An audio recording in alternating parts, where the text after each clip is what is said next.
운동을 할 때마다 느끼는 건데요. 무엇이든지 좋은 쪽으로 변화되는 것은 참 어려운 것 같아요. 외적인 것뿐만 아니라 우리의 습관이라든지 우리의 마음, 우리의 생각 이런 것들은 단순히 우리의 몸보다 바뀌기 어려우면 어려웠지 결코 쉬운 것들이 아닙니다. 물론 하나님께서 우리 각자에게 주신 우리 고유의 것이 있어요.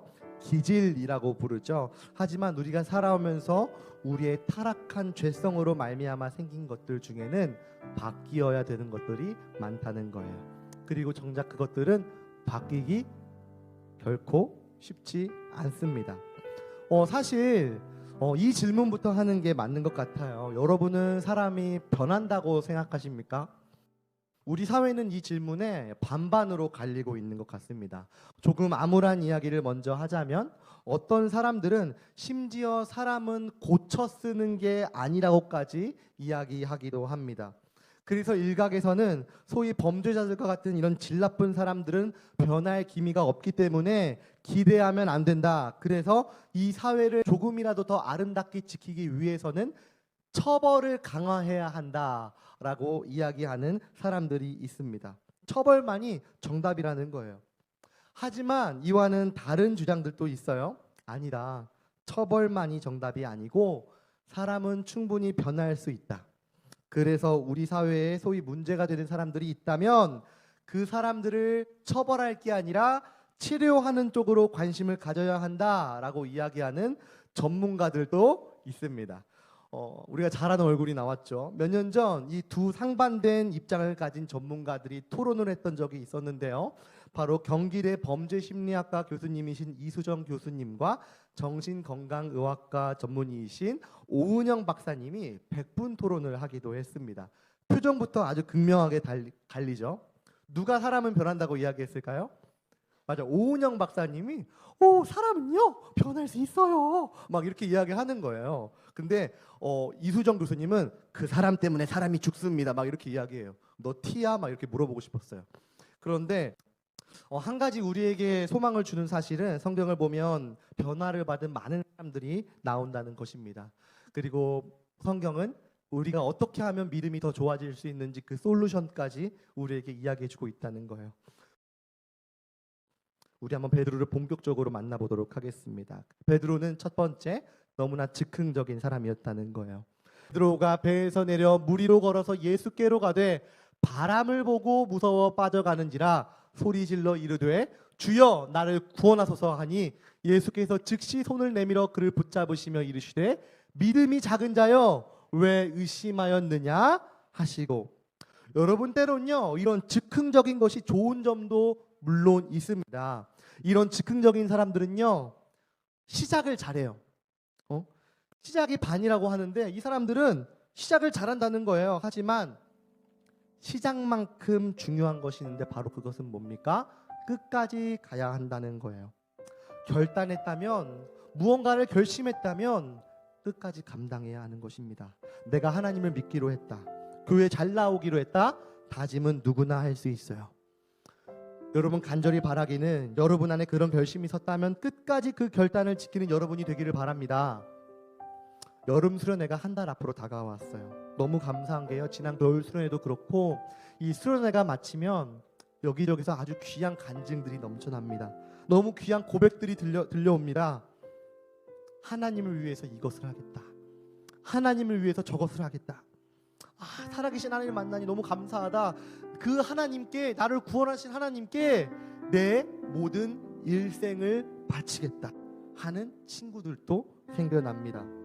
강도사님도 여러분 나이 때 수련회 갔다 오면 그런 것 같아요. 그런데 몇 주 지나면 물음표가 남습니다. 왜 돌아오면 삶의 변화가 없습니까? 고백은 쉽게 하지만, 주님을 위해 내 일생을 바치겠다 결단도 쉽게 하지만, 그래서 배 밖으로 나오기는 하지만 오늘 풍랑을 바라본 베드로처럼 이 한 걸음 한 걸음을 믿음으로 걷지 않기 때문이 아니겠습니까? 여러분, 우리가 기억해야 할 것은 일상을 드리지 않고는 일생을 드리지 못합니다. 우리의 믿음을 흔들려 하는 풍랑과 같은 이 세상 속에서 한 걸음 한 걸음을 끝까지 걸어가길 소망합니다. 여러분, 이 믿음의 한 걸음을 방해하는 것들이 무엇입니까? 친구입니까? 성적입니까? 시험 기간입니까? 학원입니까? 한번 반짝하고 끝나는 즉흥적인 믿음이 아니라 끝까지 주님을 바라보고 승리하는 여러분이 되기를 바랍니다. 두 번째, 베드로는요, 자신의 감정과 생각이 늘 앞섰던 사람입니다. 무엇보다 예수님의 말씀보다 앞섰던 사람이었어요. 제 말씀 읽겠습니다. 시작. 베드로가 예수를 붙들고 항변하여 이르되 주여 그리 마옵소서, 이 일이 결코 주께 미치지 아니하리이다. 여러분, 아무리 예수님을 사랑하는 마음으로 이 말을 했다고 하여도 지금 베드로가 하고 있는 이 말은 예수님의 사명을 방해하는 말이었습니다. 그러기에 베드로의 말은 믿음 있는 자의 고백이 아닌 단순히 감정에 치우친 이야기였던 것입니다.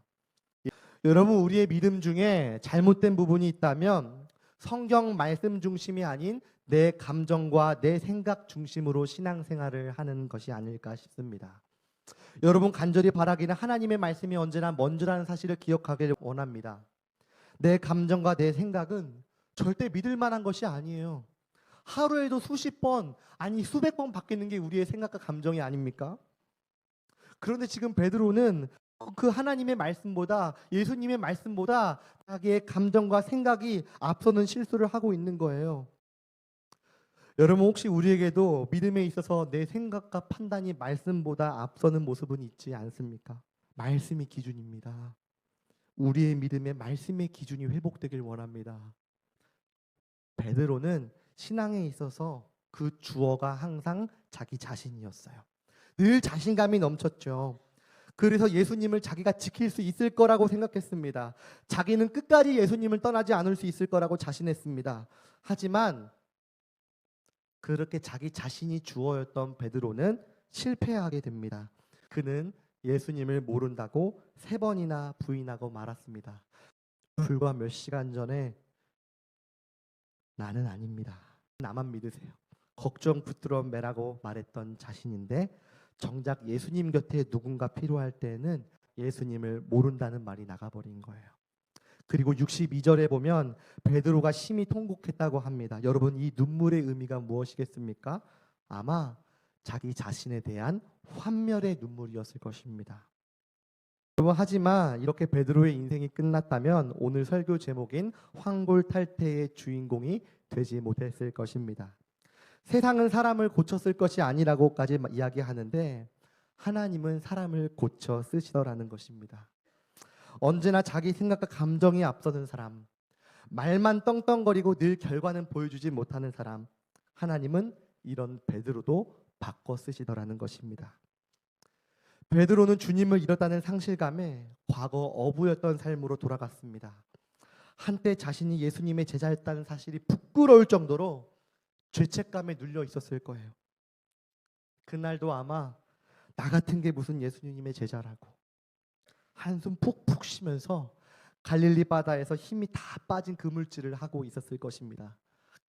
그런데 그때 3일 만에 부활하신 예수님이 베드로와 제자들을 찾아가셨습니다. 예수님이 왜 제자들을 찾아가셨을까요?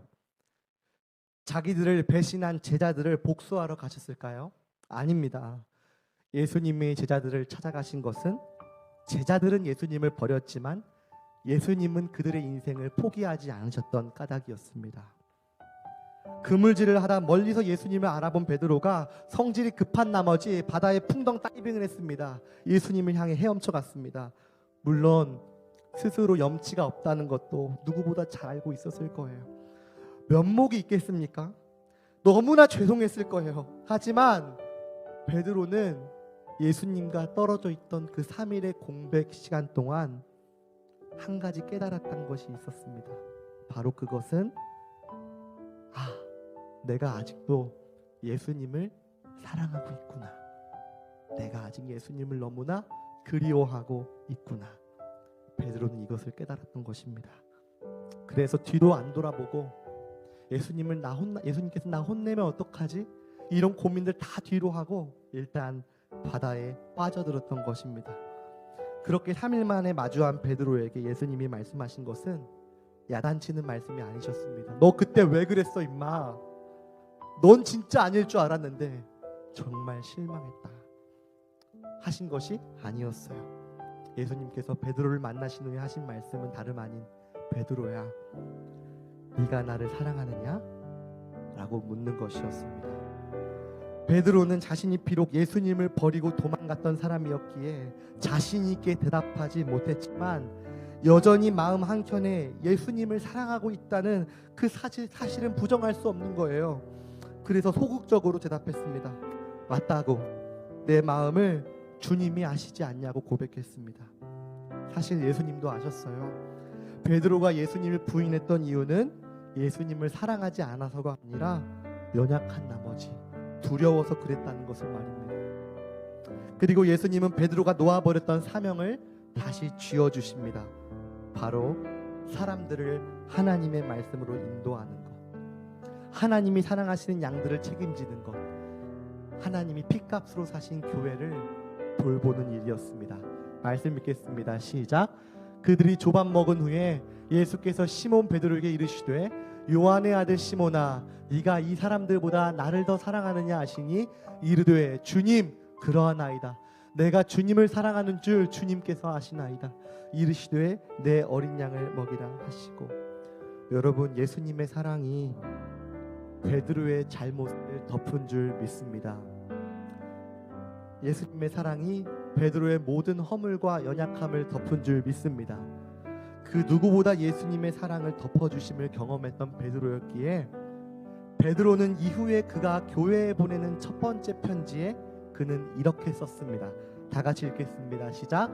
무엇보다도 뜨겁게 서로 사랑할지니 사랑은 허다한 죄를 덮느니라. 여러분, 베드로를 만나주신 부활의 예수님께서 지금 우리도 만나주시길 원하시는 줄 믿습니다. 그분의 사랑으로 우리의 죄를 덮어주시길 원하시는 줄 믿습니다. 매일 그 사랑이 우리의 모든 죄와 허물들을 덮고도 남는 줄 믿습니다. 그러기에 부활하신 주님께 나아가는 은혜가 있기를 소망합니다. 이후에 베드로는 어떻게 되었을까요? 유세비우스라고 하는 역사학자에 따르면 베드로는 로마에서 복음을 전하다 십자가형을 받아 순교했다고 이야기합니다.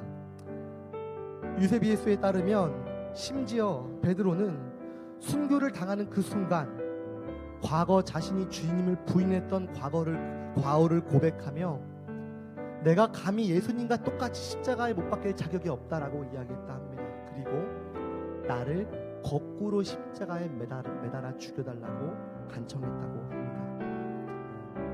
과거에는 죽음이 두려워 예수님을 모른다고 했던 베드로가 예수님을 위해서 죽음을 자처하는 사람이 되었습니다. 부활하신 예수님은 이렇게 베드로를 바꿔 쓰신 것입니다. 우리는 사람은 고쳐 쓰는 게 아니라고 이야기하지만 하나님은 사람을 고쳐 쓰는 분이신 줄로 믿습니다. 베드로를 바꾸신 그 촉매는 무엇이었습니까? 바로 사랑이었습니다. 예수님의 사랑이 베드로로 하여금 진짜 교회의 반석과 같은 굳센 주님의 사도가 되도록 한 것입니다. 사랑하는 고등부 여러분, 부활하신 주님을 만나면 여러분의 인생이 바뀌게 되는 줄 믿습니다. 내가 하겠습니다, 내가 바뀌겠습니다, 내가 그렇게 하고야 말 것입니다는 실패했습니다.